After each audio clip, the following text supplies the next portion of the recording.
Dahil maingay ang pangalan ni Barbie Forteza matapos ang pasabog sa pangalawang araw pa lang ng taong 2025 sa ex-boyfriend nitong si Jack Roberto, ay tila mas madaming magbubukas pa na oportunidad sa aktres sa karir ng dalaga. Bukod sa mga bagong proyekto nito sa GMA Network at ang hirit ng mga netizens na tila napupusuan ito ng mga GMA bosses na ipasok sa noontime show na It's Showtime. Dahil nga sa pagiging energetic ni Barbie sa mga naging guesting niya, ay siya ang kapuso star na most requested ng madlang people na maging host ng It's Showtime. May mga nagsabi naman na swak nga ito lalo pag nagsama sila ng TV host actress na si Kim Chiu dahil halos same sila ng energy.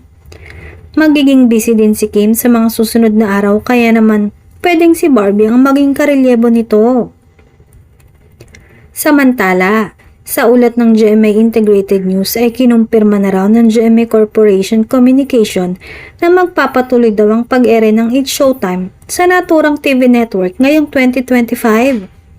Sa pag-renew ng panibagong kontrata kasabay ang mga pagbabago na magaganap sa noontime show. Gaya ng inaasahan ay hindi pa din umano makakapag-promote ng mga serye ang ABS-CBN sa programa. Kasunod nito, sa mga susunod na araw ay magaganap na ang contract signing na mas lalo pang pagtitibay ng ugnayan ng ABS-CBN at GMA Network.